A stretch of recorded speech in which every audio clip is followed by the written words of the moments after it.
So, people, from the title, you can tell this episode is dealing with, well, not anime specific today. It's more about worldwide animation awareness.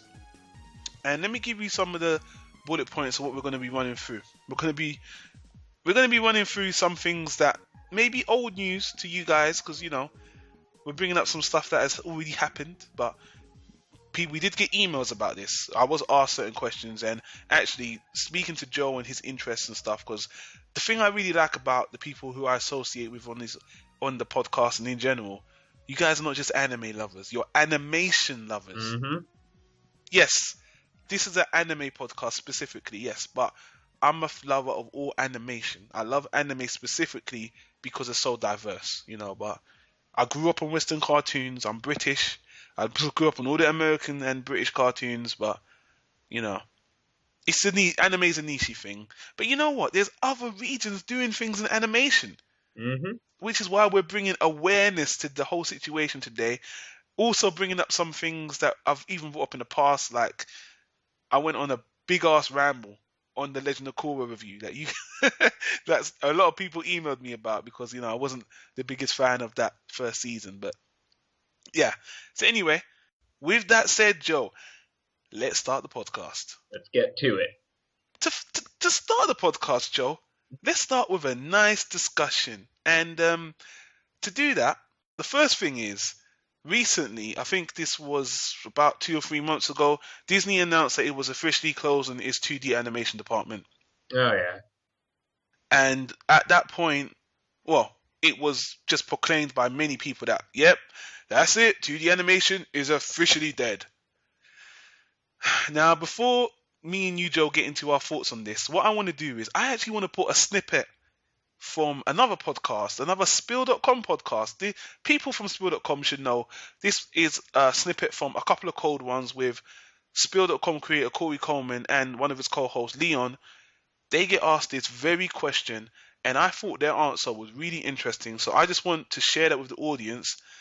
And then after that, Joe, me and you will get into our opinions on this animation today because of Disney, blah, blah, blah. So, people, take some 5 or 6 minutes and hear this little snippet, and we'll be back with our opinions. Our good friend Patrick, the Kilted Animator, asked a question. It's an animation question, because what other kind of question would Patrick, the Kilted Animator, ask? And he says, it's kind of long, so I'm going to see how quick I can get through it. I had a question for you two regarding the recent closing of Disney's 2D animation division. What do you think this says about the future of animation as a whole, for 2D animation specifically? Do you think 2D animation is really headed towards extinction, or will it need another studio to pick up the reins and make marketers see the value in the hand-drawn medium, as we've seen before the second golden age with movies like Secret of NIMH and blah, blah, blah? I have an answer, but I'd like to hear what you have to say. Well, I think, you know, so this seems to be an industry that struggles just because of technology trying to, not so much trying to put it down, but people going towards one thing. But I think killing it is short-sighted, because I think there's always people who like it. There's people who've grown up with it. They've seen it. They do love it. And sometimes it has to ebb to have an almost death. And then somebody comes out with one when it's not thought about. Somebody comes out with one, like with that big Disney Renaissance that happened back in the, was it 80s or early 90s? Where somebody's just like really putting work into it, and people wake up to it again, like, oh yeah, this is fantastic. I love this. Yeah, I see. That's the thing. A lot of people want to use that word death a little too loosely. You got to be careful how you use that word, because death is too strong of a word to use here. Because when you say death, you make it sound like you will never be able to do that medium again. like the capability to do it again is completely gone, because they use this with stop motion. They said stop motion is dead now that we have CG animation. And think last year we had 4 stop motion movies. Right. Yeah, you're absolutely right. We had Paranorman, we had Frankenweenie, we had the Pirates. The Pirates, and maybe it was just 3. I thought there was another one. But with 2D animation, cinematically, Is it going to be prominent? No. That I think those days are gone. I don't think you're going to see it be prominent again. And I think a big part of the problem for it is that it's so expensive.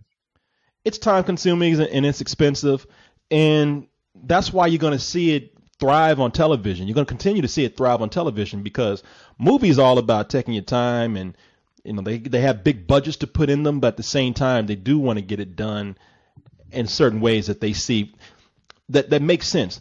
There's an audience out there, they like this new look. Kids out there, I think I've heard it said, I don't know if they've done studies or whatever, but kids, that's the thing that they want to see. That's what says to them that this is cool, this is hip, this is current. CG animation. And they see 2D animation that says, well, that's more nostalgic. That's an older time, and that's too bad because 2D animation is a completely different look that's beautiful. And it doesn't worry me too much because I see them incorporating 2D animation techniques into CG animation. True. And with Paperman. With Paperman, I think over the years you're going to see the two forms marry into each other a little bit more, where you're going to get so many 2D animation principles more prevalent in CG animation. You're actually going to see it be easier to make that too as technology goes along. And don't be surprised if 20 years from now you see kids actually making CG animation movies at the house, kind of like you see kids making 2D animation movies at home now. And years ago, that was something that you had to have $1 million or $1 million years to do at home on your own. But on television, you see 2D animation is very prevalent because television is about getting stuff out there cheap and fast, and 2D animation works for television because a lot of times it's the humor of the stories that work, and you don't have to worry about making something that looks pretty and looks as fluid as it would to make a 2D animation film. And so that's why I say don't say dead, because 2D animation is thriving very strongly on television. And kids love watching it on television. And never before have you seen so many different styles and looks as you have seen today, especially with digital animation being what it is now. I'm making a big distinction here between CG and digital. Digital animation is anything you can do on a computer. If you work on something in Flash, that's digital. And it's different from, and Leon, I was talking, it's funny, I'm regurgitating everything I said yesterday on the call-in show because somebody asked about 2D animation on television and what they wondered what the state of that was. And I said, well, it's great. We're actually seeing a great age of 2D animation on TV, because if you went back again 20 years ago, 30 years ago, 2D animation on television looked like shit. True. It's more fluid today. They got bigger budgets, and that's because it's a lot easier to produce when you cut out a lot of things like paper, ink and paint, stuff like that. People are animating completely in the computers now. Your results are more instantaneous, and that cuts down on your production time. So 2D animation is thriving very, very well on TV, and not to mention the internet. There you go. There you go. So there you have it. There you have it. All right. From the horse's mouth. From the animated horse's mouth. From the director of Space Jam. Yeah, exactly, man. Right. So I don't know, did you hear that actual episode, Joe, when it actually aired, or did you, because I sent you the clip beforehand as well, just so you heard it as well. Yeah, I remember the same discussion beforehand. All right, so we'll bounce off what these guys said in a minute, but just let me just ask you, what do you think of this whole thing of, now 2D animation is dead because Disney have given up on 2D animation now? Well, the thing that I'm just kind of wondering, because I never really went much into the story itself, but were they just saying 2D animation for theatrical films, or just that they don't have any plans to release 2D animated shows anymore either? That's a good question, and to be honest, I didn't see any specifics. Just because they said they're closing down the department, I don't think in any way they actually said that we're not going to do any 2D animation anymore. But again, people are presuming this is the death of 2D animation. Not only that, because Disney have stopped doing 2D animation for a very long time anyway. I think the last 2D animated movie they made was the Winnie the Pooh movie, which I haven't even seen. But that got really good reviews as well. But they've been doing a lot of the Pixar stuff and just focusing on that. So This wasn't a surprise to a lot of people when they heard the news. But, Disney is just letting you guys know that, I think, all right, to answer your question, in terms of what they've got on TV, I think a lot of even their cartoon TV stuff was 3D. From what I can't say I watch a Disney Channel anymore. Do you? I've only seen a few snippets of things. Like the only shows that I know of that are at least worth watching on Disney Channel at the moment is the Tron Uprising series, which that one I believe is in like a CG animated show. And the only other thing, this one I can attest to because I love this series, and that's the Gravity Falls. Okay, but what type of animation is that using? Gravity Falls is a 2D animated film. I mean, a TV series. But outside of that, I don't know much else of what they're showing because mostly all I see through the commercials between breaks is these really, really terrible live action shows. Mm. Yeah, and I mean, it's getting worse. I remember back in the day when we had shows like Clarissa Explains It All or Dude Ranch or Salute Your Shorts, but now they got stuff like Dog with a Blog. I heard about it. You know, the only thing I think Disney had, did Disney have Boy Meets World? Was that Disney? I think so. I think that's the only live action Disney show I've ever liked. Everything else live action TV series, I haven't liked any of it. Nickelodeon, which you mentioned, Clarissa, is a different story. Nickelodeon had great live that Pete and Pete and stuff like that. Oh my god, great shows. But but getting back to the question, I don't think Disney have officially said they're not doing 2D animation anymore. But the presumption is they stopped making them. You know, in the early 80s, 70s, 60s, 50s, that's what they did. But come the 2000s and onwards now, they don't do 2D anymore. And now that they've closed down the department, it seems official that, all right, theatrically, they are not going to do 2D animation anymore. And I think The Princess and the Frog was their major last push for 2D animated movies to test the water to see if people still wanted this. Yeah. And from what I can remember, it had a lukewarm to positive reception. People were like, yeah, that was okay, but you know, eh. I still actually have never gotten around to watching The Princess and the Frog, so I can't really give an opinion on that one. Animation wise, it was good.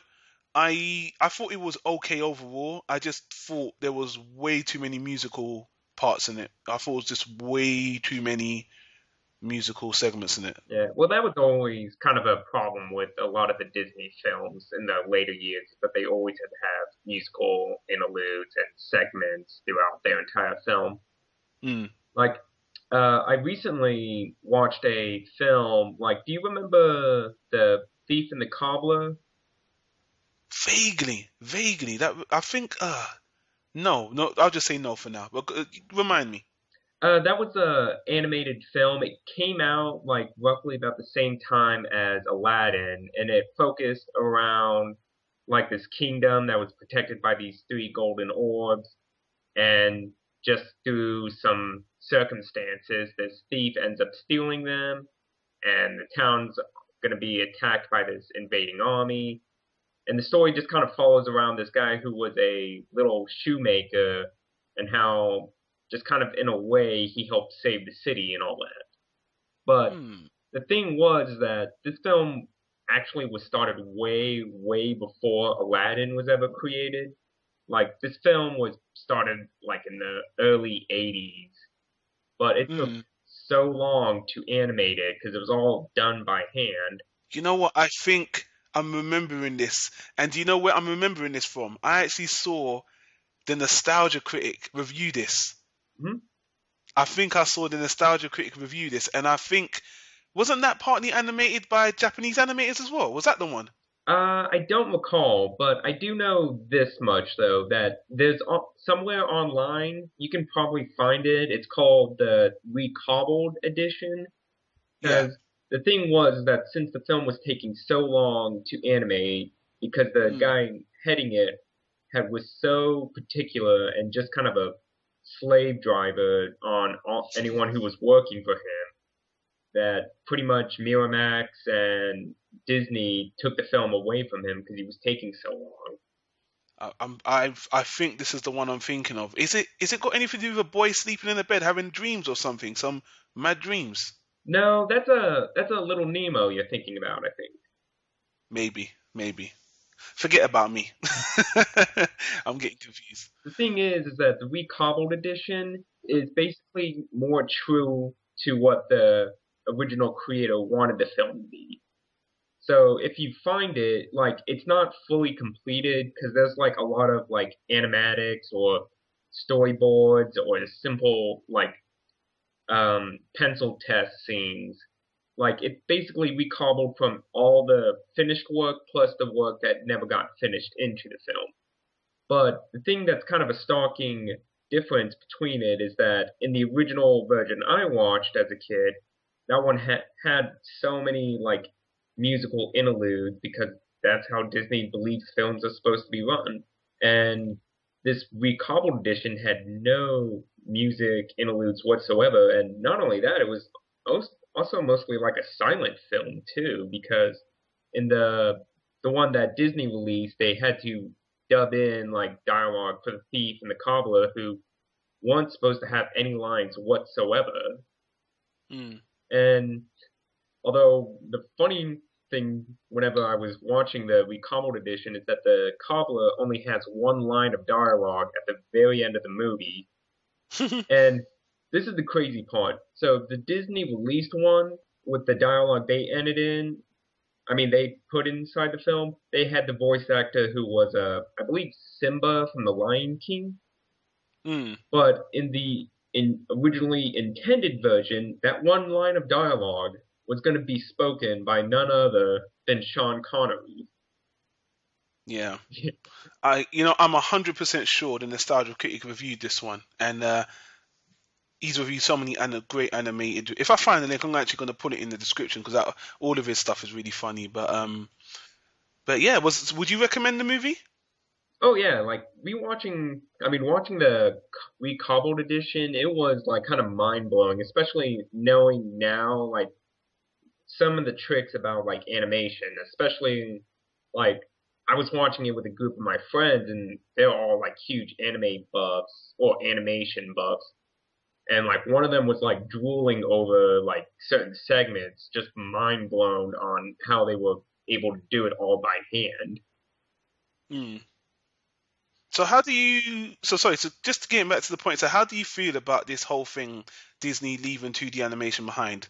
Let's just, and for argument's sake, let's say it is both theatrically and for TV as well. How do you feel about that? Well, it's one of those things that it's gonna happen eventually. Like with the way things are progressing nowadays, it's probably gonna be TV shows and films. They're gonna have to either evolve with the times or just get left behind in it. But also at the same time, I doubt it's gonna be the very end of it all. As Corey pointed out in his segment of it, is how a lot of people still use. Some people were using stop motion animation last year. Mm. And not only that though, but at the same time, people will still love that look to animated films.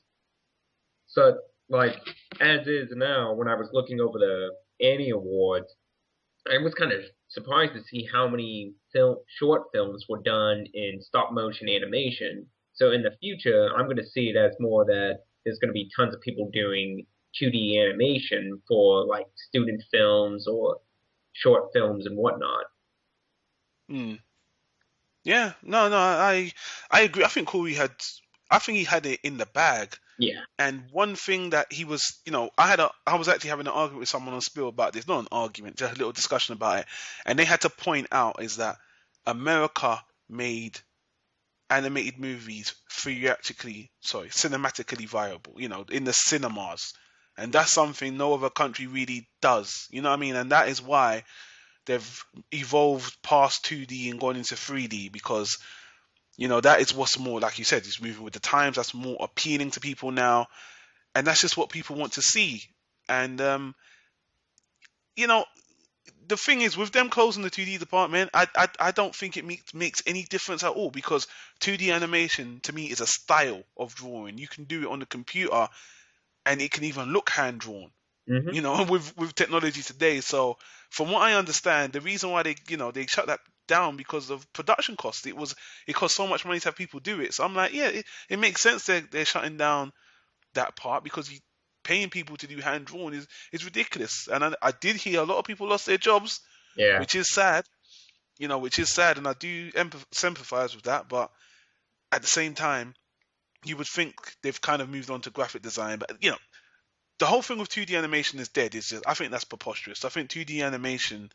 I think Disney. Well, we'll get into this in a moment, but I just ultimately think saying 2D animation dead because Disney moved away from it is something that's the mentality of the masses. Because as Corey said, TV is prevalent with 2D animation. Oh yeah. Other countries are prevalently using 2D animation.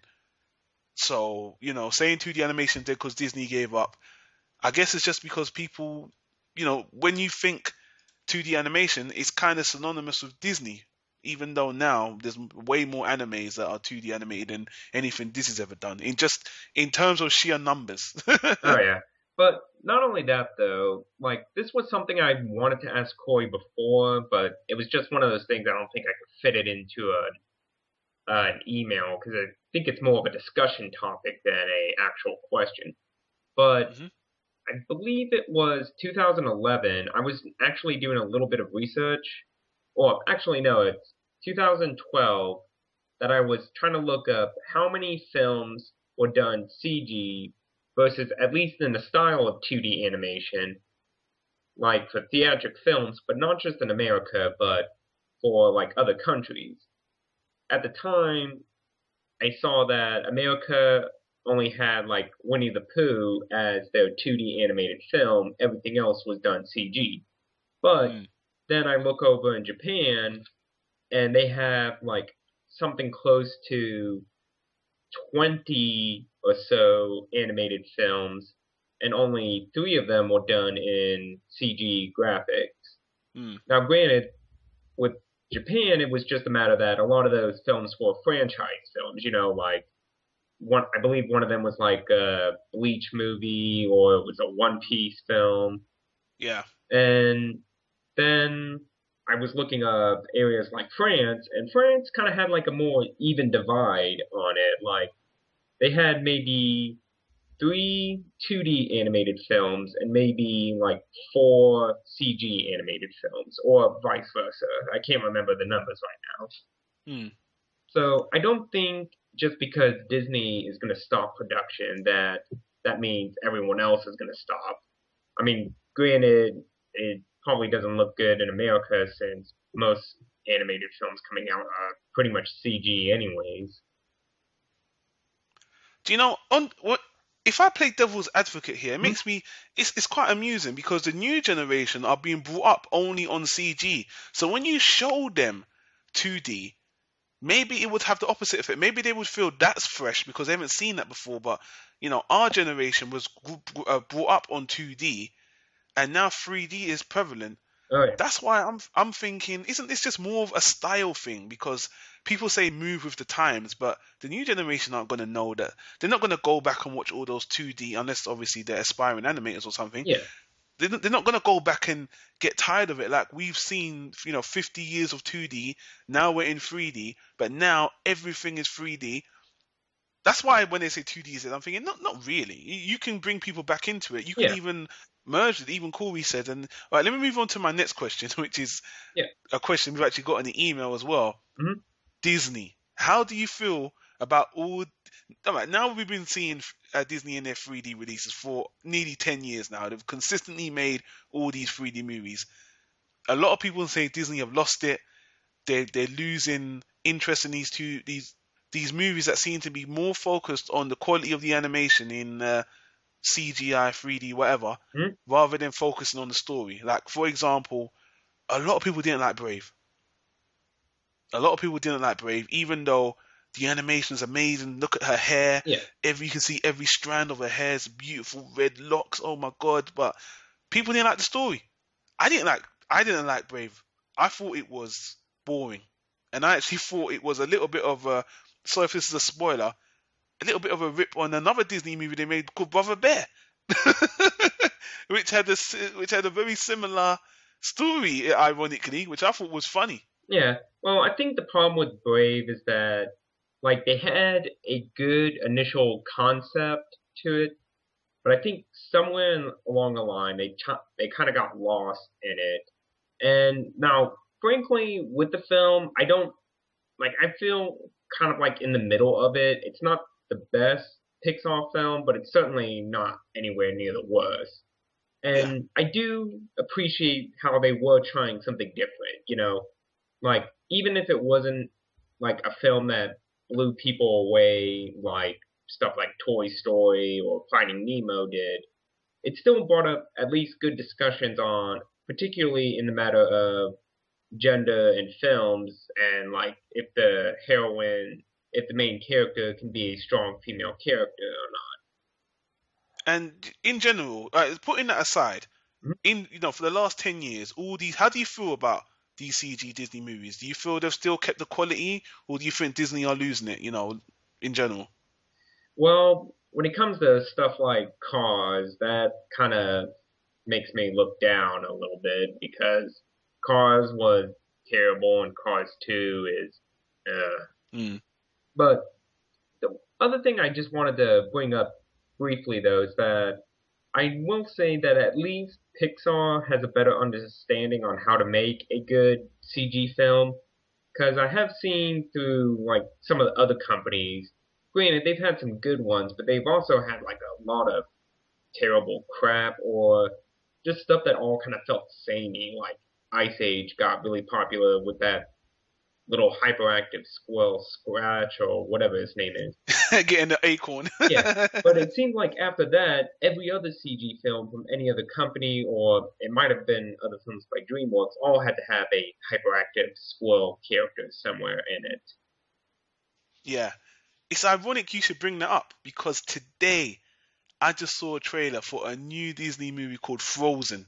Oh, And it was exactly what you just said. It was a snowman trying to catch his carrot nose. And it was just like the whole acorn thing of Ice Age. And I was just like, let me say for the record, when it comes to 3D CGI animation, I think Americans even beat Japanese. I think when it comes to Pixar and a lot of DreamWorks, a lot of the 3D animation, I think is superb. My problem with American 3D animation is the stories. yeah. I know they are focused towards kids anyway, so maybe I'm not the target demographic. But even that, they just don't get that Finding Nemo. Didn't do it for me. But it probably wasn't meant to. So let's put that to the side.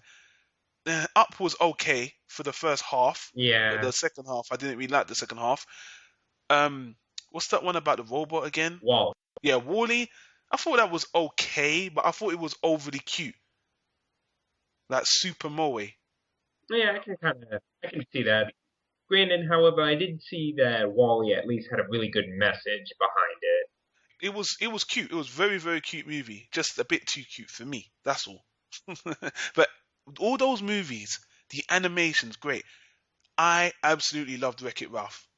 I actually really loved that movie. It's the only problem I had with it. I think Spill even said this on their review that I was a bit disappointed they didn't use all the other characters that they had, the Ken and Ryu and all those other cartoon characters. They didn't go to all these different worlds. They kind of just stuck to the one world like this. But anyway, but in general, you're still happy with Disney in general with their movies, which was the question ultimately. Well, truth be told, I haven't really watched much of their films lately. I haven't had much of a chance to go out to the theater for like a long time. Mostly because I like seeing films with like someone like my younger brother so we can talk about it afterwards. But like the last few films I saw in theaters, my brother and I caught a screening from up on Poppy Hill. The Ghibli movie? Yeah. Yeah. And then before that, I think the Great Gatsby. I forgot. I did see that recently on Mother's Day. Okay. Yeah. Yeah. So it's kind of hard to say with the Disney films on whether I'm happy with them or not because I just haven't gone around there watching. You sound kind of disinterested. Well, it's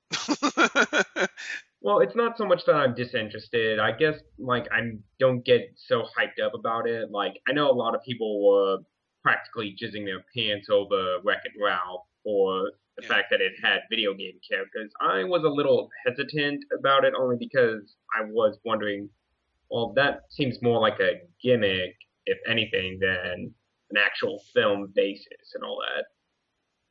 It's ironic you say that because although I said I loved Wreck-It Ralph, I went in extremely pessimistic, but the story was good. That is the main thing with me. Animation, CD doesn't do anything for me anymore. It's just because it doesn't. I don't know. There's something about seeing. I think I said this to you before. There's something about seeing CG. Oh, you can turn 360 angles, and I don't know. It's like you can get it on your computer game. I'm just jaded. It's not Yeah. impressive anymore. There's something about when I see 2D animation. I don't know. There's something about it that's so. It seems so special, and it feels like there's an effort that's put into 2D animation that really feels like that was hard to create. But when you see, I don't know. Maybe I just feel like it's just easier to make. But again, that's a very ignorant thing to say. But anyway, let's move on because I think we kind of harped on this a bit too long now. It's really funny because Spill.com hosted this geek panel Yeah. a couple of months ago, which they didn't put the podcast up for. I really wanted to hear it about how geek culture is influencing. That's it. Just geek culture is influencing Hollywood in general, and how all these geek properties, from comics to cartoons to anime, they're having an effect on Mhm. Hollywood now. Superhero movies are number one, and he's just raking in so much money. And Corey himself, I wish I had this snippet as well, but he didn't upload the podcast. Corey himself actually asked the audience, because he said this on the podcast, why is there not enough serious animated movies, like Japan? Oh, yeah. And actually, one of his co-hosts on the panel with him, I think Cyrus. it's the lady. Sorry. I believe it was Cyrus who was his co-host on it. Yeah, not Cyrus. One of the other external, not people that don't work for Spill. I think her name was Grace Randolph from Beyond the Trailer. Yeah, she has that YouTube show. Oh, right. Yeah, she answered him. She said, if you look at American movies now, there's so much CG in them. They're like animes now. That's why they don't even need to make. Their movies are more like cartoons now Oh, yeah. than the cartoons themselves. Like, funny enough, everyone's calling this latest Man of Steel movie the Dragon Ball Z movie. Have you seen Man of Steel?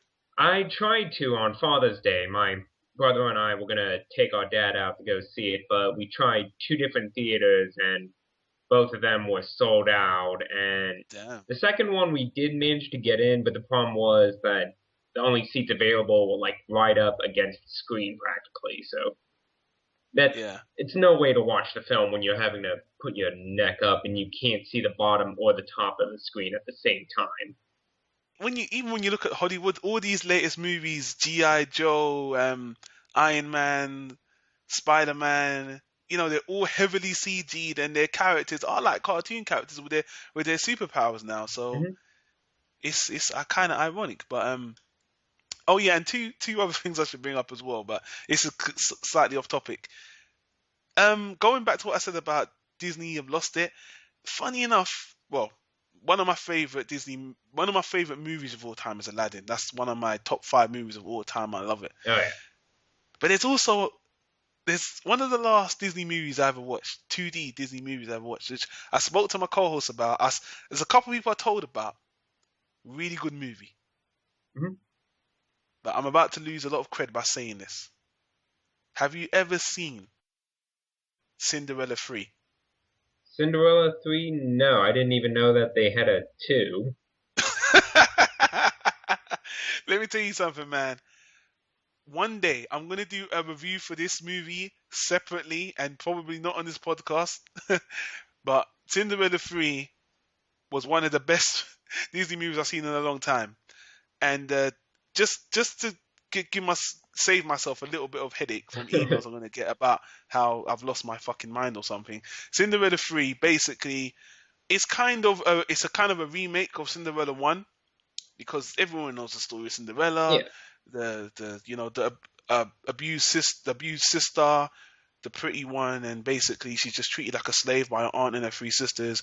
And then at the end, Prince Charming comes and saves her, puts a glass slipper on, and they all live happily ever after. Well, in Cinderella 3, I think the evil aunt gets the fairy godmother's stick, and she actually undoes everything in Cinderella 1. Huh. So she never gets a glass slipper. She never has a happy ending, and actually the prince actually ends up engaged to one of the fat ugly sisters. Huh.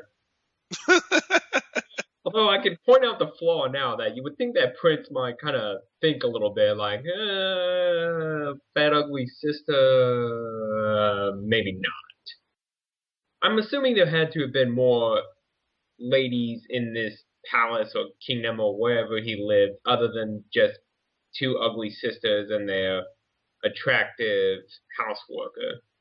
Well, if you remember Cinderella 1, it was based on the fact that he danced with Cinderella and that she left her slipper, and he thought she was the one, so whoever fit the slipper must have been her.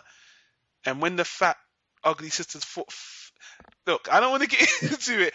It's just a really good movie because it just starts on a really bad low. Right? Cinderella's got nothing, no hope, and it's got a better message because a lot of people said the thing with Cinderella, it's got a bad message. Things just fall in your lap. It's a complete fairy tale. Yes, it's a cartoon, so why shouldn't it matter?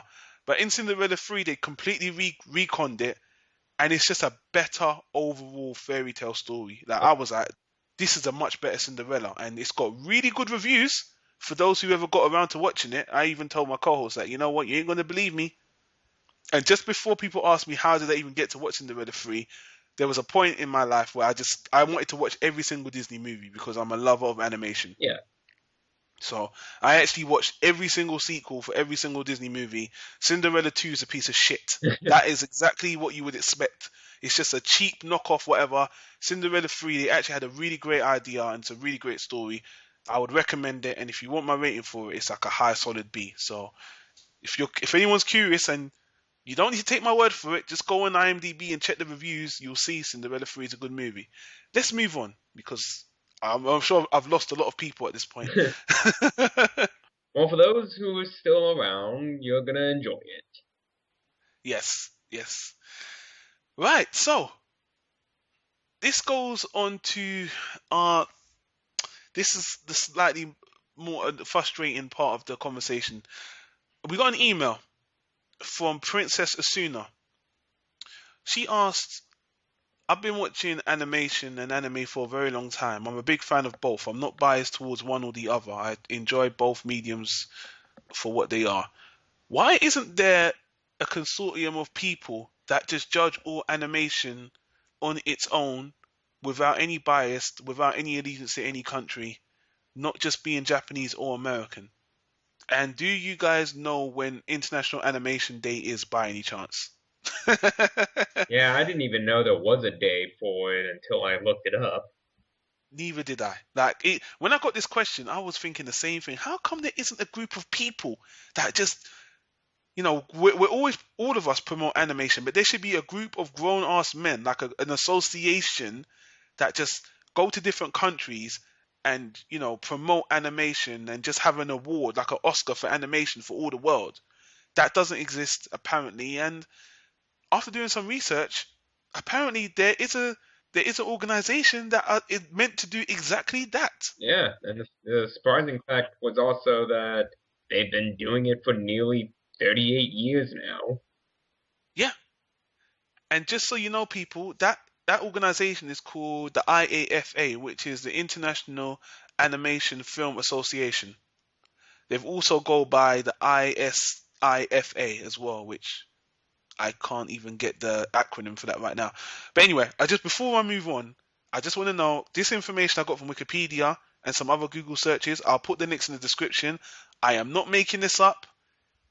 This is just from basic research. Like you, I've never heard of International Animation Day, and I was confused. Why is there no world award for animation? In Japan and America, there's so much segregation in animation. I said this in the Avatar review. And why isn't there just one group of people that just praise animation on a whole? This group seems to do it, but upon research, I have to say these this organization is seriously lacking in how they. Let me just read some bits of Wikipedia for you. The International Animation Film Association is originally located in Annecy, France, but they've broken around the world into 30 different chapters. So it's an organization of different chapters. That makes sense. You can't have everything in one place. So Yeah. the IAFA's board of directors comprise of animation professionals from all over the world, and they meet at the ISIFA-sponsored animation film festivals on a regular basis. Some of the most well-known festivals include the Annecy International Animated Film Festival in France, the Ottawa International Animation Film Festival in Canada, the Hiroshima International Animation Festival in Japan, and the Zagreb World Festival Animated Films in Croatia. Croatia, I might be going there soon. The annual Annie Awards are presented in Hollywood and are the American branch of the AIFA. So, or the AFIA, sorry. So, the Annie Awards, we've had this question a long time. The Annie Awards are the animation awards. Mhm. But what people don't realize is the Annie Awards are an American award, first and foremost. They don't represent the world. Yeah. Because some people said, no, I got an email saying, no, the Annie Awards, they do award animation that deserve it. No, the Annie Awards are an American award. They're a domestic award. Oh yeah. I mean, even looking over the nominees from last year, I think out of like theatrical films, the only one that wasn't American was The Rabbi's Cat. And that was the only thing out of like 8 films. Well, here's a brief summary of the Annie Awards. The Annie Awards is an American award for accomplishments in animation in America. The Annies have been presented in Los Angeles for the Los Angeles branch of the IAFA, as I already said, since 1972. Originally designed to celebrate lifetime of career contributions in animation in the field of producing, directing, animating, design, and writing, voice acting, and sound effects, etc. In 1992, it began to honor animation as a whole even for other countries, and created a category of best animated feature. Again, it's basically like the Oscars. This is what people need to get in their head. The Oscars is an American award. Oh yeah. They have a foreign language section, but they are an American award. A lot of people are like, how come that movie never got in the Oscars? How come that cartoon never got? Yeah, when you look last year, Brave won the best animated film for Oscars. People were furious because they said that was one of the worst movies of that. I think there was even a better movie in there. There was another movie that should have. Anyway, it's an American award. People Yeah. just it's kind of sad that once again America have took it upon themselves to have these awards when in honesty they should actually be a central location, maybe in Europe or something, that hold the awards for every country, that don't just look at America's efforts, they look at every other country's. But at the end of the day, that's the American branch. They can do what they want. Oh yeah. Particularly because much like the Oscars, well, I know with the Oscars themselves, particularly anything that wins, it's because they have a minor agenda they want to achieve, or like a pedigree that they want to show that they have. So Hmm.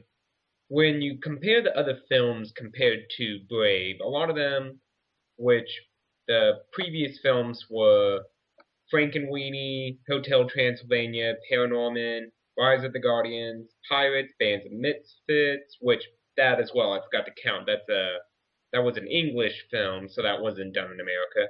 But then The Rabbi's Cat and Wreck-It Ralph. So among these, you have 3 that are kind of like Halloweenish, like silly films. You have one that, as the Spill guys called it, The Avengers with Holiday People. Yeah. You have a comedy about pirates and a cat that talks that's trying to become Jewish. And then Wreck-It Ralph, which was a video game. But Brave, out of all of those, had just that kind of pedigree that it was advancements because, like I mentioned before, it portrayed a strong female character, and it wasn't because most of these films you can kind of argue are more geared towards a slightly more male audience to a degree, Mm. because male main characters or like just their type of humor as well. Whereas Brave seemed like it was more aimed at the female demographic, and for that kind of reason, the Oscars would probably want to put it much higher up on a pedestal for it. I think you're being very logical and fair, but I would also say that I think there's a bias towards Disney movies in general. Well, that too. That's the other key factor that Disney normally wins out on those things. And even with like the Annie Awards, because looking over what they said, like the best animated feature, they said it was Wreck-It Ralph. But again, that's a Disney film, and it just seems odd that when you look at their sponsors, Disney is like on 5 different levels of it. It's at the end of the day, I can't blame them. It's their own thing. It's America's taking it upon themselves to Yeah. host the award, but it's meant to be just a chapter of a bigger animation organization. So I'm actually kind of pissed off with this organization for letting this go on. Mm-hmm. Because at the end of the day, there's a lot of other artists. We're going to talk about shows at the end of the podcast that people put blood, sweat, and tears into animation in other countries, not just America. So you've got this organization of people that should be promoting it, but really they're not. They're just segregated across the globe, and then America make a lot of money of promoting. Well, what this comes down to, also, I'm not silly, is the English language. English is the number one language, Oh yeah. on planet Earth. So anything that, if the Americans decide they're gonna take something like the Studio Ghibli have got a contract with Disney, as Yeah. everyone knows, and their movies automatically get translated into English, and they get theatrical releases as well. Yeah. So Ghibli get money, but this is because Americans have decided to license them. Let's be honest, if America didn't license Studio Ghibli, people wouldn't know about Studio Ghibli. Yep. They wouldn't have the wide range appeal they have. This is due to Americans. This is why people need to get in their head that, I've always said this, for anime to survive, you need more dubs. This is the main reason, because English is the number one language in the world. It's easy accessible, and it gets the most awareness out of people. Mm-hmm. People don't want to read subs. Let's be honest. People don't like subs. People don't like. It takes a little bit more effort, and that could just turn people off. Oh yeah. And although like I know a lot of people are probably going to be arguing against the idea of dubs because, as we all know, typically whenever anything's being dubbed from Japan over to America, they don't put nearly as much effort getting voice actors or deciding to pronounce the scripts correctly, or even sometimes editing it if it's going to be released on television. Well, Joe, I have to say, that's how you get your foot in the door. Yep. Even a bad dub is better. Things that have terrible dubs have got awareness. Oh yeah. Stuff like Ghazi's Wing and One Piece, they're known for being bad, but people will give them a chance because about, you know what, maybe I should check out. That's how you get your foot in the door. Me being British, I can tell you that Manga Entertainment, we actually, England, we had our own dubbing company, part of Manga Entertainment, and in the early 90s, we did a lot of our own dubbing. In Japan, what they really should do in Japan, they should hire a lot of English-speaking people, and they should have their own. And actually, there was a company called Animax that actually did their own local dubs. Huh. If they did their own local dubs, that they had a British team of people or American, whatever, just English-speaking people, that they did their translations locally in Japan, they would get so much more awareness. And they've already done this with, like I said, the production company Animax.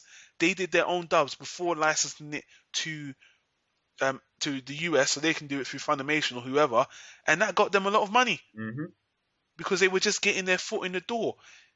The way things are now, and this is to summarize, everyone relies on America. Yeah, there are so many shows, like the show me and Joe are going to talk about, that no one's even heard about because America haven't paid attention. Oh yeah. Because well, we'll just say America, but even if it was Britain as well, but let's be honest, it always comes down to America. If America doesn't pay attention, there's not going to be any awareness for it. And it's all backdoor dealings, and I don't know how you get the attention. All right, first of all, maybe quality. Maybe if you have something really good, you will get noticed. But let's be honest with you. I think there's so many good stuff out there that don't get noticed. Yeah. I don't really think that's even a good argument for me to even have. I think the better answer is it marketable and will it make them money? Like, I remember for a long time after things like Pokemon and Digimon came out, there was like a slew of shows that were all like had their own card games or toy gimmicks or like something to it, like Beyblades, for instance. Mm. And then on top of that, it's just like, is the series going to be popular and get a lot of money? Like, Toonami announced they're going to be showing Sword Art Online, which that just made me die a little on the inside when I heard that bit of news. So, but that, however, because it has such a huge fan base, that's at least going to mean that they will make some money off of it. See, you see, exactly. You made the perfect point. That's the absolute perfect point, and that's the problem. That is the absolute problem with anime and just the people in charge. The decisions they make are ridiculous. Are just based on money. They're not based on quality anymore. That's why I just said that. You're saying that if it's quality, it's going to succeed. No, that's not the case, mate. Yep. How many people? Sword Art Online is the most notorious anime out at this point in time for being loved and hated. And they thought, boy, that's going to sell no matter what. And it is. I totally agree. And I don't like that show either. Yeah. But it's going to sell bucket loads of money. Yep. And I have to give props to these guys that did Avatar, because when you look at Avatar, and I already did a review, I'm not going to go into too much detail. When you look at Avatar on paper, it's more. It's not a traditional American story. It's more like an anime, obviously. Yeah. And they took a chance, but the story, they took a chance. It's always people taking chances on good quality stories that are going to win in the end. Oh, that was so fresh. I've never seen anything like it. Oh my God, that animation. But obviously, anime have tons of shows just like that. So again, this whole thing is really upsetting. Yeah. At the end of the day, I can't blame America for just taking care of their own.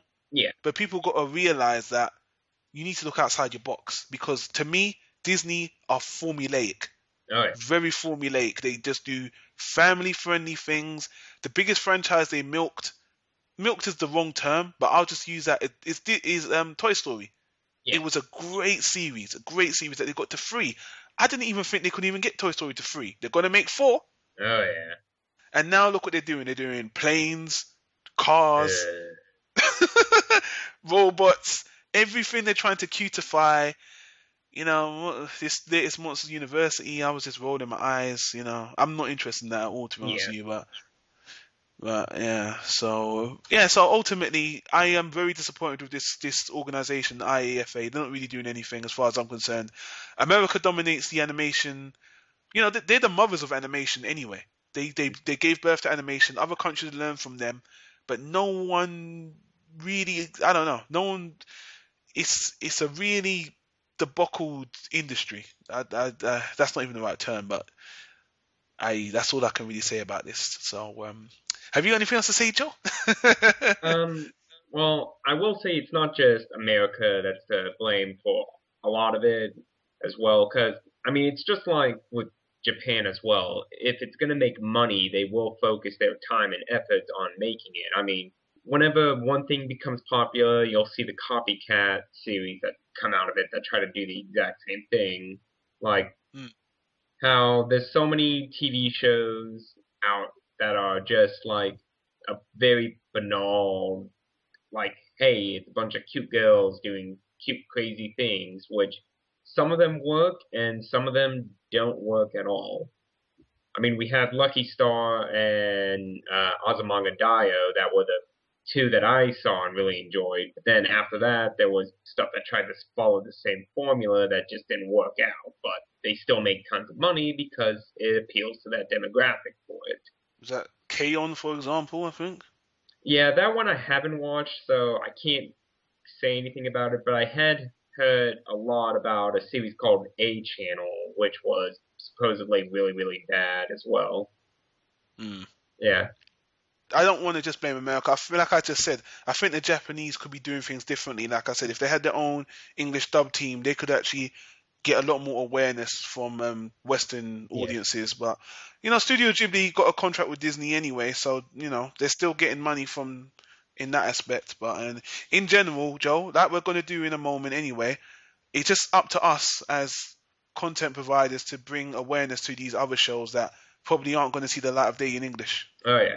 Oh, but one other thing I did want to bring up though about like this Hmm. whole getting recognized and all that. The other big problem that shows from areas like Japan face is how they cost a lot of money to be brought over and licensed in America. So it's not just a matter that some of them aren't being picked up because they don't fit the mold, but some of them, it's just that whole thing is it a financial risk to do so. That's another reason why they should do it locally. And by the way, I already know what someone's going to say. If they can't make good dubs in America, why would you think they'll make good dubs in, in Japan? Funny enough story though, I did talk Yeah. to a friend of mine who he used to visit Japan pretty often because he's a game developer. But he Mm. told me like it's not just America that makes really bad dubs of foreign country cartoons. It's the other way around in other countries as well. Like he told me he watched the Japanese dialogue for I think it was Lilo and Stitch.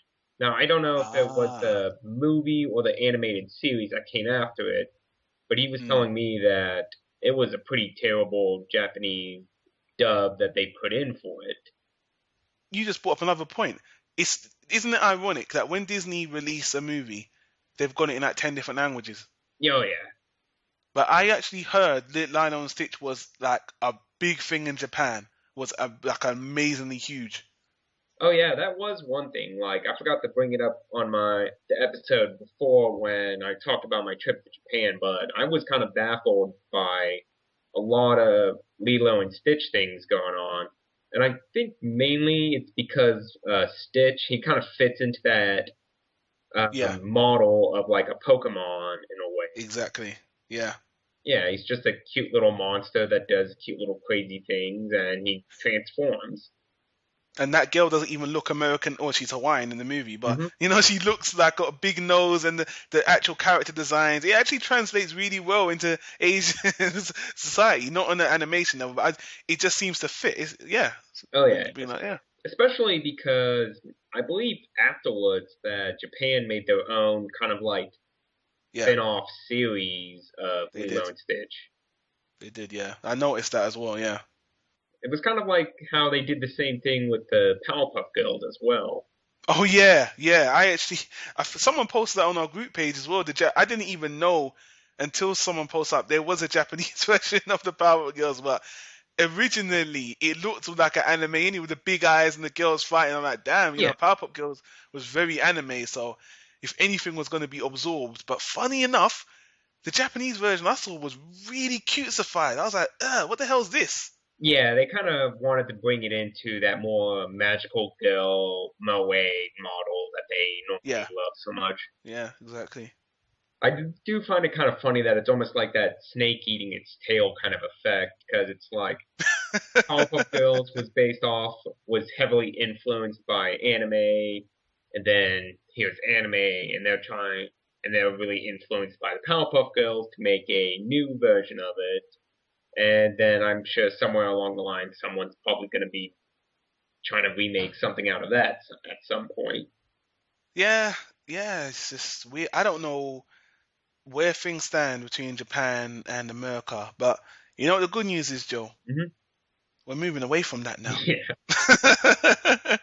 People, I think we've covered more of the negative, argumentative side of things, and now we're going to go into the second part of our podcast where we're actually going to be talking about promoting these other shows that are not particularly Japanese or American. These other, we're bringing awareness. We've given you the other side of things, and now we're going to talk about some other content, Joe.